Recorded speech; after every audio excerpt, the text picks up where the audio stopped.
في كوكب بعيد اسمه نيفلهايم، وتحديدا سنة 2054 بتبدأ أحداث قصة فيلمنا النهاردة. ولكن قبل ما نبدأ ما تنسوش تشتركوا في القناة وتفعلوا الجرس عشان يوصل لكم ملخصاتنا أول بأول. ويلا بينا نشوف أحداث فيلمنا. بنشوف بطل الفيلم ميكي مغمى عليه في مكان كله تلج. بيفوق ميكي وبيبدأ يبص حواليه ويسأل نفسه إزاي وقع في المكان ده. بيفحص بدلته وبيلاقي جهاز الإرسال فيها متعطل، وكمان المستشعر الحراري. وفجأة بيلاقي عربية معدية فوق الحفرة اللي وقع فيها، وبيبدأ ينادي عشان قائد العربية يسمعه وينقذه. بيشوفوا قائد العربية وبيكون زميله تيمو، وبيسأله ازاي لسه عايش. بينزل زميله لنص الحفرة وبيلاقي السلاح بتاع ميكي، وبيقول له كويس انه لسه شغال وكده هيقدر يرجعه للقيادة تاني، لكن مش هيقدر ينقذه لان الحبل مش هيوصل لتحت. وبيقول له ما تقلقش، بكرة يعملوا نسخة جديدة منك، انت اكيد اتعودت على احساس الموت اكتر من مرة. وبياخد تيمو السلاح ويمشي، ويسأله انت حصل لك كده 16 مرة صح؟ بيقول له ميكي لا انا رقم 17. بينام ميكي في مكانه وبيشوف كائنات فضائية غريبة جاية عليه وهياكلوه، وبيقول اكيد دي هتبقى موتة افضل بكتير من التجمد ببطء. بنروح لمعمل كبير في مركبة فضائية، وبيبدأ ميكي يحكي ازاي بدأت حياته. ميكي هو مستهلك، يعني شخص بيبعتوه في مهمات مستحيلة، وبيكونوا محتفظين بنسخة من جيناته وذكرياته، وكل ما يموت بيعملوا منه نسخة جديدة ويضيفوا لمخه ذكرياته وشخصيته تاني، وتتكرر العملية كل ما يموت. بيحكي ميكي ان الاستنساخ ده اكتشاف كبير جدا، لكن السبب في خلافات دينية وسياسية كبيرة على الارض، وعشان كده بقى يتعمل في مركبات فضائية بس للمستهلكين اللي زيه، وبيستغلوهم في تنفيذ اكتشاف مهمات صعبة. يعني مثلا مرة بعتوه بره المركبة الفضائية عشان يقيسوا الاشعاع الحراري في الفضاء وتأثيره على جسمه. في مهمة تانية جربوا عليه دواء مميت، وابتدوا ياخدوا عينات من دمه عشان يعملوا عليها ابحاث. بيقول ميكي اكيد هتفتكر اني مليونير بسبب تعويضات التأمين على الحياة اللي باخدها كل مرة بعد الاستنساخ، لكن الحقيقة ان المستهلكين ملهمش حق التأمين، واكيد هتسأل ليه عملت في نفسي كده. بيكمل ميكي حكايته عن صديقه تيمو اللي اقنعه من 4 سنين انه يفتحوا مشروع لبيع مكرونة، وتورط وقتها في قرض كبير من تاجر في المافيا، ولما ما قدروش يسددوا القرض قبض عليهم، وبدأ يهددهم انهم لو ما سددوش القرض خلال اسبوعين هيقتلهم. وعشان مش هيقدروا يجمعوا المبلغ مهما عملوا، قرر ميكي وتيمو انهم ينضموا لتجربة المستهلكين دي ويسافروا الفضاء ويهربوا من الدين اللي عليهم. بيروح ميكي عشان يقدم في التجربة، وبيلاقي الالاف من البشر بيقدموا هم كمان، وبتكون في رحلة بتتجهز للسفر في الفضاء بقيادة عضو قديم في الكونجرس اسمه كينيث مارشال. بيقدم ميكي ورقة وبيطلب انه يكون مستهلك، وبتستغرب الموظفة انه كتب كده في الطلب، وبيتفاجئ بصديقه تيمو اتقبل في الرحلة في وظيفة قائد مركبة مش مستهلك زيه. بتيجي موظفة تانية من إدارة الرحلة وبتاخد ميكي والملف بتاعه، وتبدأ تشرح له مهمته ويعني ايه مستهلك، وازاي بيتم استنساخ جسم تاني بعد ما يموت خلال 20 ساعة بس وتتزرع فيه ذكرياته. وبتطلب منه يغير هدومه ويلبس بدلة خاصة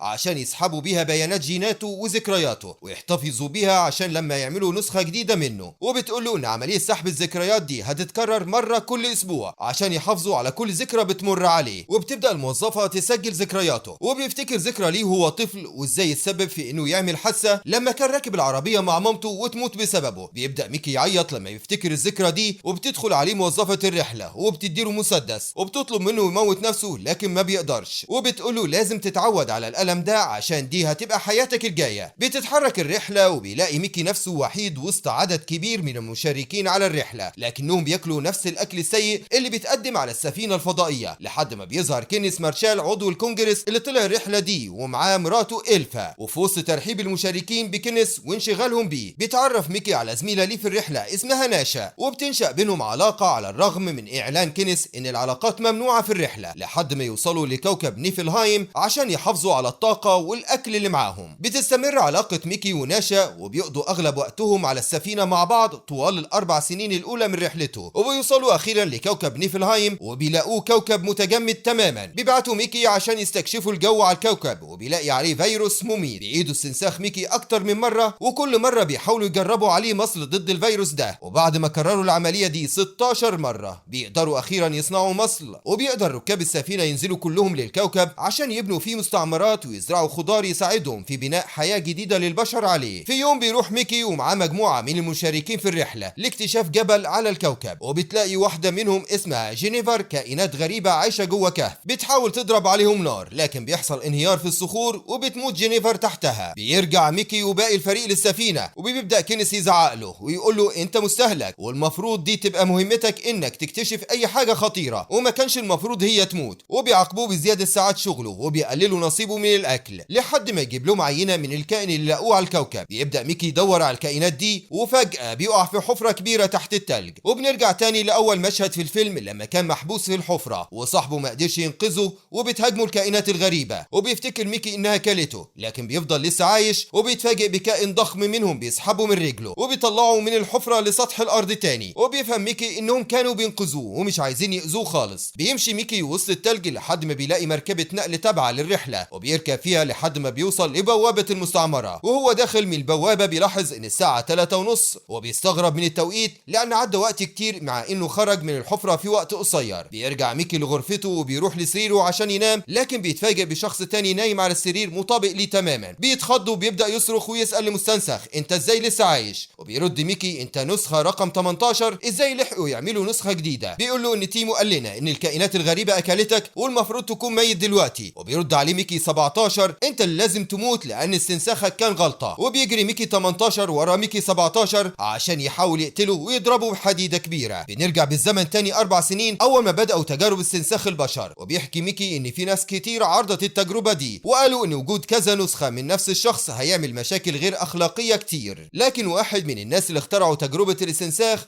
كان شخص مختل اسمه ألان مانيكوفا اللي عمل نسخة من نفسه بشكل سري وارتكب جرائم كتيرة. في نفس الوقت بتكون النسخة بتاعته موجودة في مكان عام تاني عشان ينفي الاتهام عنه. وبعد تحقيقات كتير اكتشفوا ألان وقبضوا على الاتنين الأصلي والنسخة. وبعد أيام حصلت جريمة قتل جديدة واكتشفوا إن في نسخة تالتة من ألان وسموهم المتعددون، وانتشرت التسمية دي في الجرايد وبدأت حملة كبيرة ضد الاستنساخ لحد ما ظهر كينيث مارشال اللي اقترح إن الاستنساخ يتم في رحلات الفضاء بس والأغراض علمية، ويبقى شخص واحد بس في كل رحلة ويسموه المستهلك. ولو حصل واتعمل اكتر من نسخة من المستهلك ده بقوا متعددون يتم اعدامهم كلهم فورا. بنرجع تاني لميكي 17 اللي صاب في راسه لما كان ميكي 18 بيجري وراه. بيفوق ميكي 17 من اثر الخبطة وبيلاقي ميكي 18 واخده لمكان حرق الجثث في السفينة. بيفوق ميكي 17 وبيفكر انه لازم يتخلص من ميكي 18 لكن بيتردد وما بيقدرش يقتله، وبيبداوا الاتنين يضربوا في بعض كل واحد فيهم عايز يتخلص من التاني. لكن ميكي 17 بيحاول يهدي ميكي 18 وبيقول له ليه بتقتلني؟ ممكن نعيش احنا الاتنين ونقسم كل حاجه بينا، الاكل والشغل وحتى مرات الموت والاستنساخ. بيستغرب ميكي 18 من طلبه ويقول له انت جربت الموت كتير ليه خايف منه المره دي؟ بيقول له ميكي 17 لاني كنت عارف كل مره اني هرجع تاني لكن المره دي هموت من غير عوده. بيرفض ميكي 18 كلامه وبيقول له انا هتخلص منك ومش هيعيش تاني زيك. وبيحاول يرميه لكن بيظهر فجاه تيمو صديقه ومعاه شخص تاني. بيستخبوا الاتنين ميكي 17 وميكي 18 بسرعه وبيراقبوا اللي بيحصل، وبيكتشفوا ان تيمو بيبيع مواد مخدره متهربه لبعض الموظفين في الرحله. بيقترح ميكي 18 على ميكي 17 انهم يقتلوه لكن بيرفض ميكي 17 وبيقول له صديقي الوحيد. بيقول له ميكي 18 ازاي صديقك؟ ده اللي ورطك في ديون وبسببه هربت من الارض. بيهجم ميكي 18 على تيمو وبيحاول يرميه في مكان حرق الجثث لكن بيبعده ميكي 17 على اخر لحظه، وتبدا خناقه بين ميكي 18 وميكي 17. واحد عايز يقتل تيمو والتاني بيرفض ده لحد ما بتدخل نشا صديقه ميكي للمكان هي وموظف تاني ويلحقوا تيمو على اخر لحظه، وبتكون فاكره ان ميكي 18 هو صديقها وما تعرفش ان ميكي 17 لسه عايش ما ماتش. ميكي 18 بياخد ناشا وبيروحوا لغرفته وبيكون ميكي 17 مراقبهم وحاسس بغضب عشان بقت مع شخص تاني ومش قادر يقول لها انه عايش. وهو بيراقبهم بيتفاجئ بموظف من اداره الرحله بيقول له انه كسب عشاء مميز مع كينيث مارشال قائد الرحله. بيتردد ميكي 17 لكن بيروح معاهم لغرفه العشاء وبيبدا ياكل اللحم المميز اللي تقدم له. وبيكونوا عازمين كمان كاي صديقه جينيفر اللي ماتت وهم بيستكشفوا الكائنات الغريبه، وبيقول لها كينيث انها مرشحه عشان تبقى اول ام على الكوكب وتنجب اطفال عشان صفاتها الوراثيه مميزه. وفجاه وهم بيتكلموا بيبدا ميكي 17 يرجع كل الاكل اللي اكله وينادوا بسرعه على الفريق الطبي ويقولوا للقائد ان اللحمه اللي اكلها دي كانت تجربه وحطوا فيها هرمونات وهي اللي سببت له التسمم ده. وبيكون ميكي 17 تعبان جدا وبيتألم، وبدل ما يعالجوه بيبداوا يجربوا عليه كمان مسكن جديد اخترعوه. وبيبدا ميكي 17 يتشنج بسبب المسكن وبيقرر كينيث انه يقتله ويعملوا نسخه جديده منه، لكن ميكي بيترجاه انه ما يقتلهوش وبيقول له انا هبقى كويس. بيسيبوا كينيث وبيساعدوا كاي وتوصلوا لحد غرفتها عشان يرتاح، وبتعملوا مشروب دافي يهديه وبتبدا تساله بيحس بايه لما بيموت، وبتقول له انها بتفكر دايما في جينيفر، يا ترى كان احساسها ايه لما الصخور وقعت عليها وماتت. وبيرد عليها ميكي 17 ان احساسه مختلف لانه بيبقى عارف انه هيرجع تاني لكن برضه كل مره بيحس بالخوف. بيرجع ميكي 17 لغرفته وبيلاقي ناشا مع ميكي 18 اللي حكى لها على اللي حصل وان ميكي 17 لسه عايش. بتبدا ناشا تضحك وتقول لهم فين المشكله؟ ممكن وممكن تعيشوا زي ما اتفقتوا، هتقسموا الاكل والشغل ومرات الاستنساخ ومحدش هيعرف حاجه. لكن فجاه بتدخل كاي وبتتفاجئ بوجود نسختين من ميكي، وتخرج تاني من الغرفه بسرعه. بتجري وراها ناشا وبتطلب منها ما تبلغش الاداره. بتوافق كاي وبتقول لها بس بشرط تسيبي لي ميكي 17 وخلي ميكي 18 ليكي. بتتعصب ناشا وبتقول لها الاثنين شخص واحد وميكي بيحبني انا. لكن بتقول لها كاي انت مش في وضع يسمح لك بالتفاوض لاني ممكن ابلغ عنكم. بنرجع لغرفه ميكي تاني وبيبدا ميكي 18 يسال ميكي 17 عن العشاء، بيحكي له اللي حصل وانهم كانوا بيجربوا عليه لحمه جديده وكانوا هيقتلوه. وبيتعصب ميكي 18 وبيقول كينيث ده مجرم ولازم نقتله، وبياخد مسدس وبيخرج بسرعه من الغرفه. ووراه ميكي 17 اللي بيحاول يوقفه. وبيقابل ناشا وكاي ويقول لهم ان ميكي 18 معاه مسدس وعايز يقتل كينيث ولازم يلحقه. بيوصل ميكي 18 للقاعه اللي بيحتفل فيها كينيث مع مجموعه من الركاب بمناسبه العثور على حجر ماس اسود. بيوجه ميكي 18 المسدس في اتجاه كينيث، لكن فجاه بيظهر كائن صغير من الكائنات الغريبه اللي عايشه على الكوكب جوه الصخره. وبيجري كينيث وكل الحاضرين وهم خايفين من الكائن، ويقدر اتنين من الحراس انهم يكتفوا ميكي 18 ويمنعوه من قتل كينيث. بيحاول كينيث يهدي الموظفين ويأمرهم يمسكوا الكائن عشان يعملوا عليه ابحاث. في نفس اللحظه بيوصل ميكي 17 وناشا ويلاقوا ميكي 18 وقف تاني وبيضرب نار على كينيث، لكن تزقه ناشا بسرعه وتيجي رصاصه في الصخره. والفجاه ان كينيث بيعرف ان في نسختين من ميكي. بيأمر كينيث الحراس بالقبض عليهم، وفجاه يظهر كائن تاني صغير من جوه الصخره، لكن بيقدروا يقتلوه بسرعه. الحراس بياخدوا ميكي 17 وميكي 18 وناشا ويحبسوهم في زنزانه على السفينه، وبيبداوا يلوموا بعض على اللي حصل وبيفكروا يا ترى مصيرهم هيكون ايه. بيحكي لهم ميكي 17 اللي حصل له لما وقع في الحفره، وان الكائنات دي رفضت تاكله وبالعكس انقذوه. بتقول له ناشا ده اكتشاف مهم ولازم نبلغ العلماء بيه. وهم بيتكلموا بيظهر تيمو اللي بيسلل للزنزانه ومعاه كاميرا وشنطه ادوات. بيقول لي ميكي 17 فاكر التاجر اللي كنا مديونين ليه على الارض؟ امبارح بعت لي رساله لغرفتي مع شريك ليه هنا على السفينه وطلب مني اقتلك واصور العمليه وساعتها يعفيني من الدين اللي عليا. وبيترجى ميكي انه يوافق وبيقول له انت كده كده بيتعمل منك نسخه تانيه، لكن انا لو ما بعتلوش الفيديو هيقتلني. وبيقرر تيمو ان يقتل ميكي 17، لكن ميكي 18 بيقول له خدني انا بداله بشرط انك تديني جرعه من المخدر اللي بتبيعه. وبيوافق تيمو وبيطلب من الحارس اللي معاه يدي ميكي 18 جرعه. وبسرعه بيقدر ميكي 18 يضرب الحارس وياخد منه السلاح وبيخرج من الزنزانه ويكهرب تيمو اللي بيغمى عليه ويقع على الارض. وبتحاول ناشا تقتل تيمو، لكن الحراس بيلاقوهم وبيقبضوا عليهم كلهم. وهم بينقلوهم الزنزانه لمكان تاني. بيشوفوا من شبابيك السفينه عدد كبير جدا من الكائنات الغريبه متجمعه حوالين السفينه وكانهم جايين ينقذوا الكائن الصغير اللي مسكوه. بيحاول ميكي 17 يشرح لهم ان الكائنات دي مش مؤذيه، لكن محدش بيسمع له. بياخدوهم لمقر القائد كينيث اللي بيقرر انه يقتل النسختين ويمسح كل ذكرياتهم. وبيقول لناشا انه هيقتلها هي كمان لانها تسترت عليهم وشاركتهم. بتبدا ناشا تزعق فيه وتشتمه وتقول له انه مختل ومش من حقه يقتل حد ولا يحارب الكائنات دي. وبتقول لهم ده كوكبهم واحنا اللي جينا عليهم، ازاي عايز تموتهم كلهم؟ وبيحاول كينيث يقتل الكائن، لكن تلحقه ناشا وتمسك الحبل اللي متعلق فيه على اخر لحظه. وبيكون وسط الحراس الموجودين في الغرفه اتنين بيصوروا كل اللي بيحصل بكاميرات سريه وبيبعتوا الفيديو للارض عشان يعرفوهم اللي بيحصل على السفينه. كينيث بيؤمر الحراس والعلماء انهم يقتلوا كل الكائنات ويرموا عليهم غاز سام اخترعوه. وبيقترح عليه المساعد بتاعه ان ينزل بنفسه في المركب اللي هترش عليه الغاز. وبياخد معاه ميكي 17 وميكي 18 وهو مكتفهم بقنابل كتيره. وبيطلب منهم يهاجموا اكبر عدد من الكائنات عشان يتجمعوا ويرشوا عليهم كلهم الغاز مره واحده. وبيقول لهم لو ما نفذوش كلامه هيفجرهم هما الاثنين بالقنابل اللي حوالين جسمهم. بيخرج ميكي 17 وميكي 18 من السفينه وبتروح وراهم بسرعه واحده من العلماء وبتديهم جهاز وبتقول لهم انها قدرت تفك شفره صوت الكائنات دي والجهاز ده هيساعدهم يتواصلوا معاهم. بياخد ميكي 17 الجهاز منها وبيقول لميكي 18 الكائنات دي انقذتني مره ودلوقتي دوري اني انقذهم. بيروح ميكي 17 وبيبدا يتكلم في الجهاز مع الكائن الضخم اللي انقذه في الحفره وبيقول له لازم تمشوا من هنا بسرعه لانهم هيقتلوكم بغاز سام. لكن الكائن بيقول له انهم مش هيمشوا لانهم قتلوا واحد من اطفاله. وبيسال عن الكائن الطفل الثاني اللي محبوس وبيقول له لو قتلوه هو كمان هنقتل كل البشر. بيسالوا ميكي ازاي؟ بيبدا الكائن الكبير وكل الكائنات الثانيه يعملوا صوت عالي جدا ومزعج وبيقول له الصوت ده ممكن يقتلكم كلكم لو رجعتوا الطفل وقتلنا انسان منكم قصاد الطفل اللي مات، هنسيب باقي البشر عايشين. بيجري ميكي 17 بسرعه وبيبدا يشاور ويعمل اشارات وبتفهم ناشا من اشاراته انها لازم تجيب الكائن الطفل بسرعه ويرجعوه لاهله. في نفس الوقت بيقرر القائد كينيث انه يرش الغاز السام ومش بيهتم لاشارات ميكي خالص. بتتحرك ناشا بسرعه وبتمسك إلفا مرات كينيث وتهدد الحراس بقتلها. بيسالها الحارس عن طلبها وبتقول له لازم نرجع الكائن لاهله بسرعه وبيساعدها وبيسمح لها تاخده وتخرج من المكان. وبيستغل الحراس الفرصه وبيعلنوا انقلابهم بغضبهم على القائد كينيث ومراته، وبيقولوا لها ان كل حاجه مخالفه عملوها اتصورت وبعتوها للارض وهيتم محاسبتهم عليها. بتخرج ناشا بالكائن الصغير وبتجري بيه في اتجاه ميكي 17. في نفس الوقت بيكون القائد كينيث بيتحرك بعربياته وسط الكائنات وعايز يضرب عليهم الغاز السام. بتوصل ناشا اخيرا بالكائن الصغير ويسلموه لامه، ويلاقي ميكي 18 طلع على عربيه القائد كينيث ويشاور لهم ويقول لهم انه هيقتله، ويبقى انسان قصاد الكائن اللي اتقتل. وبيفجر ميكي 18 القنابل اللي حوالين جسمه ومع القائد كينيث ويموتوا هما الاثنين. بينقلنا الفيلم ل6 شهور في الاحداث دي، وبنشوف ناشا بقت عضوه في لجنه قياده السفينه الفضائيه وعامله احتفال بتشكر فيه الناس اللي ساعدوها في اعاده بناء المستعمره، وبتعلن عن وقف عمليه استنساخ البشر للابد، وبتطلب من ميكي تفجير جهاز الاستنساخ. بيحكي ميكي اللي حصل في ال6 شهور وازاي ترشحت ناشا للجنه قياده الرحله وغيرت كتير من القواعد وخلتها احسن، والعلماء قدروا يطوروا جهاز احسن للتواصل مع الكائنات الفضائيه. بنروح لميكي تاني وبنشوفه بيدخل غرفه الاستنساخ تاني، ويتفاجئ ان جهاز الاستنساخ لسه موجود والفا بتشغله وبتعمل نسخه من كينيث. بيستغرب ميكي وبيبدا يفكر نفسه ان الفا ماتت واكيد دي خيالات في دماغه، وفعلا بنكتشف انه بيتخيل ولسه قاعد في احتفال ناشا وبتطلب منه يفجر جهاز الاستنساخ، واخيرا بيضغط ميكي على الزرار وبيدمر الجهاز للابد. وبكده يبقى انتهى ملخصنا. لو عجبكم ما تنسوش اللايك والاشتراك وتفعيل زر الجرس عشان يوصل لكم كل جديد. سلام.